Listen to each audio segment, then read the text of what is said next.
तरफ प्रधानमंत्री नरेंद्र मोदी एवं यूपी के मुख्यमंत्री योगी आदित्यनाथ अपराधियों एवं भूमाफियाओं के खिलाफ जीरो टॉलरेंस की नीति अपना रहे हैं। वहीं दूसरी तरफ वाराणसी के रोहनिया थाना क्षेत्र के दरेखू में भूमाफिया सक्रिय नजर आ रहे हैं। बताते चले कि विगत दिनों पूर्व गीता दुबे पत्नी स्वर्गीय विपिन चंद्र दुबे के द्वारा भूमाफिया राजीव रंजन मिश्रा पुत्र राम नरेश मिश्रा, दीपांशु मिश्रा पुत्र राजीव रंजन मिश्रा, रागिनी मिश्रा पत्नी राजीव रंजन मिश्रा, भूमाफिया धनंजय दीक्षित, पिंटू पांडे, धर्मेंद्र सिंह उर्फ डीके, विक्रेन पटेल उर्फ गोलू के खिलाफ डीसीपी वरुणा जोन के यहाँ शिकायत दर्ज कराई गई थी कि विपक्षी गढ़ द्वारा डराया व धमकाया जा रहा है एवं ये सभी भूमाफिया मनभड़क किस्म के व्यक्ति हैं एवं प्रार्थनी के बच्चों को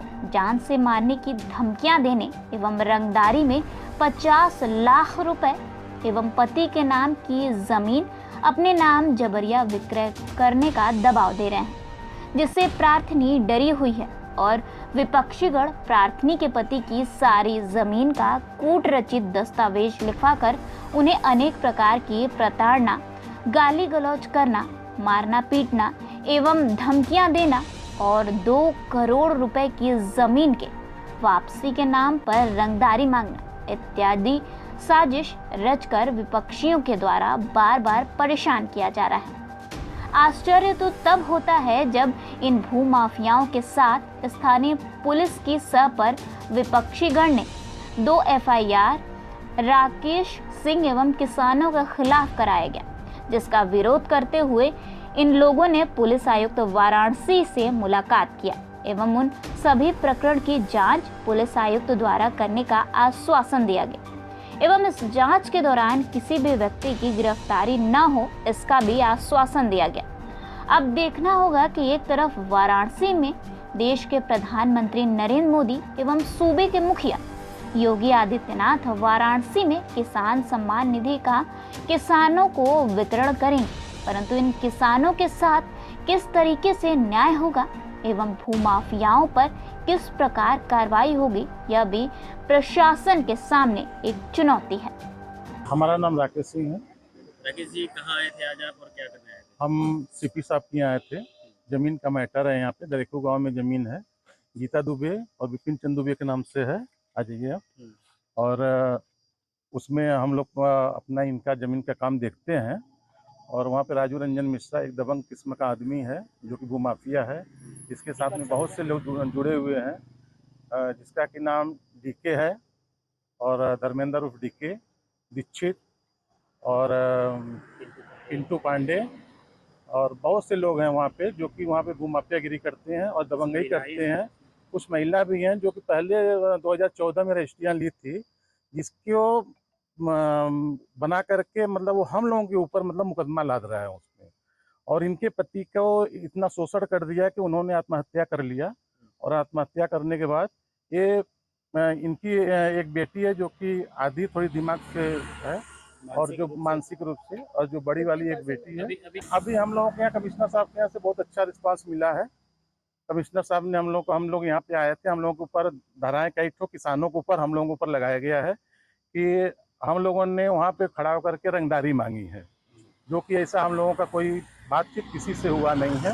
बस आप लोगों ने रंगदारी मांगी और किसका आरोप था वो? प्रियंका दुबे अच्छा। और नीना पांडे जो कि राजू रंजन मिश्रा की वो मतलब क्लाइंट है और उसके द्वारा बताया, जो राजू रंजन कहता है वही लोग करती हैं। राजू रंजन कौन है? राजू रंजन मिश्रा भूमाफिया जमीन का काम करता है, दबंगई से किसानों की जमीन दबंगई से किसानों की जमीन को कब्जा करता है। और वहाँ पे चकबंदी चल रही है, अभी चकबंदी चल रही है। चकबंदी प्रक्रिया में वहाँ पे स्टे भी है और स्टे के दौरान में वो सारे जमीनों का कब्जा किसानों का करके गीता दुबे का 11 बीघा 8 हिस्सा जमीन की रजिस्ट्री है, उस पर भी पूरा कब्जा करवा लिया है और एग्रीमेंट करवा लिया है बिना पैसे का। सारे पैसों में नगद दिखाया है जो कि 1 करोड़ से ऊपर का है ट्रांजेक्शन 2018 में, जो कि मोदी सरकार ने ऑनलाइन का सिस्टम बनाया है। और 2016 से लेकर के 2000 के बाद से जितने भी हैं वहाँ पे सिर्फ 20,000 रुपया नगद दिखाना है, बाकी सारे जितने पैसे हैं वो ऑनलाइन ट्रांजेक्शन होना चाहिए। लेकिन ऐसा कहीं कुछ भी नहीं है। राजू रंजन के पास अथाह पैसा है जिसका कोई सीमा नहीं है, और वो पुलिस वालों को खरीद लेता है। पुलिस को देकर के पैसा लोगों के ऊपर प्रताड़ना करवाना और उनके ऊपर मुकदमे लदवाना, यही उसका धंधा है। आज कमिश्नर साहब से क्या आश्वासन मिला है? सीपी साहब के यहाँ हम लोग आए, उनको अपना सारे प्रार्थना लिखाए, जो कि राजू रंजन मिश्रा उसके गैंग के ऊपर कई ठे धाराएं लगी हुई है, गीता दुबे के द्वारा करवाया गया है, जो कि उस पर अभी तक कोई विवेचना आगे नहीं बढ़ी है। हम लोगों ने सीपी साहब के यहाँ कहा, सीपी साहब ने हम लोगों के संज्ञान लिया हमारी बातों का, और उन्होंने तुरंत तत्काल में उस चीज पे जो FIR हुआ है उस पर उन्होंने रोक लगा दिया कि जब तक इसका विवेचना नहीं हो जाएगा, वो भी उच्च अधिकारियों के द्वारा, तब तक इस पर कोई भी अरेस्टिंग या कुछ भी नहीं किया जाएगा। इस पर कितने संतुष्ट हैं सीपी साहब की? हम सीपी साहब से पूर्ण 100% हम संतुष्ट है एकदम। सीपी साहब हमारे बहुत अच्छे हैं, हम लोगों से बहुत अच्छे बिहेवियर से बात किए और वो हम लोगों का साथ दे रहे हैं। तुरंत थाने को फोन करके उन्होंने मेरा नाम गीता दुबे है और हम संत गोपाल नगर पटिया में रहते हैं। क्या हुआ है आपके साथ, थोड़ा सा कितनी परेशान है अभी? एक्चुअली सर, मेरे हस्बैंड ने ज़मीन खरीदी थी, कुछ ज़मीन पहले से मेरे नाम पे थी और बाकी उनके नाम पे थी, जो कि बाय डिफ़ॉल्ट उनके पश्चात मेरे नाम पर आ गई। उस ज़मीन को पूरी तरह से कब्जा किया जा रहा है और मैंने FIR कराई। FIR कराने में बहुत टाइम भी लगा और उसके बाद जो है लोगों से मुझे धमकी दिलाई जा रही है कि अपना FIR वापस लो, नहीं तो हम देख लेंगे। और मेरे घर मतलब लोगों को अलग अलग ढंग से भेजा जाता है कि तुम्हारा कुछ नहीं है, वहाँ क्या कर रही हो, सारी रजिस्ट्री कर दो, सब तय कर दो, अब तुम्हारा कुछ रह नहीं गया है, इस तरह से कह के धमकी दी जाती है और मुझे राह चलते भी धमकी मिली है। ये धमकी कौन देता है? अब जो भी धमकी देता है उस सबको तो हम रिकॉग्नाइज नहीं कर पाते हैं। कोई ऐसा पर्सन जिसको आप जान रहे हो उसमें व्यक्तिगत तौर पे? नहीं, हम व्यक्तिगत तौर पे तो नहीं बता सकते कि वो कौन व्यक्ति था। क्या ऐसा अनुमान लगाया जाए कि जो विरोधी हैं उनके द्वारा ये धमकी दी जाती है? हाँ, वही होगा, क्योंकि और मेरी किसी से ना कोई दुश्मनी है ना किसी से कोई लेना देना है। फैमिली में आपके कौन कौन है? हम हैं, मेरी 2 बेटियां हैं।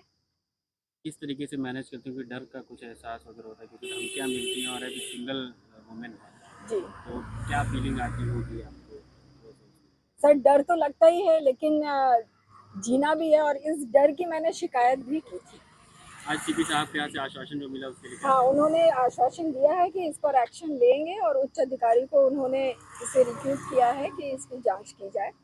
तो राजीव रंजन मिश्रा ने जो जो किया है और जो जो वो कर रहे हैं उसके प्रति उन्होंने इस तरह की बात कही है। आगे देखते हैं उसमें क्या एक्शन होता है। हम दरेखू के किसान हैं। राकेश सिंह मेरा नाम है, सुरेंद्र प्रसाद, ब्रिजेश कुमार, छविनाथ पटेल, प्रभु नारायण। हम लोग वहाँ कॉलोनाइजर राजू रंजन मिश्रा दबंग कॉलोनाइजर है।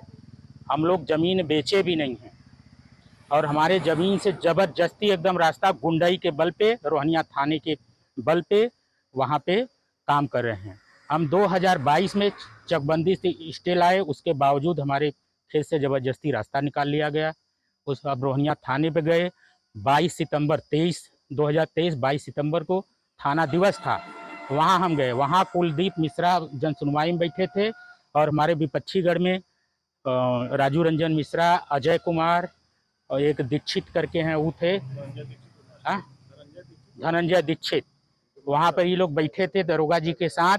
उसके बाद हमको थाने में 3 घंटे बैठाया गया और कुलदीप मिश्रा द्वारा हमको अनेक धाराओं में बझाने, रेप केस, महिलाओं को आगे करके उनके द्वारा बोला गया कि ऐसे धाराओं में चालान करूंगा कि जिंदगी भर तुम्हारा जमानत नहीं होगा।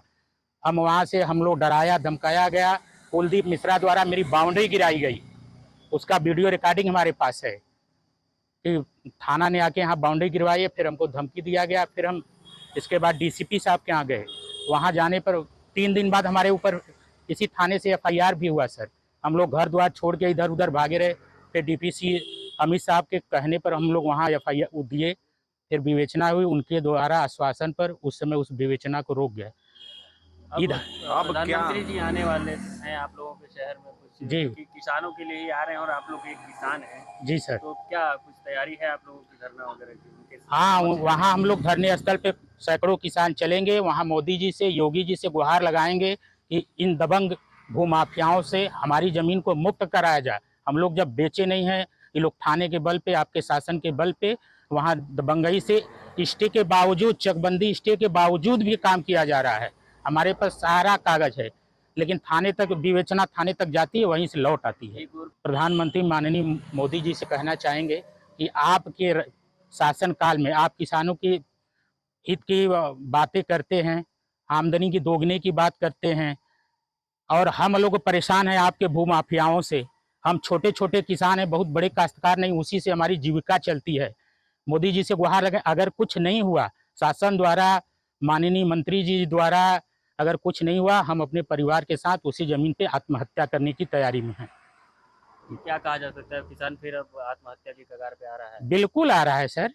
आप न एक बार आप लोग चल के मुआयना कर लें, या हमारे प्रधानमंत्री जी या हमारे माननीय मुख्यमंत्री योगी जी खुद किसी उच्च अधिकारियों से चल के प्लाट का, हमारे खेत का मुआयना कराएं, सारे पेपर हम लोग के देखें। जब हम लोग बेचे नहीं हैं तो किस प्रकार की ये किसानों की सुरक्षा या हित की बात मोदी जी कर रहे हैं?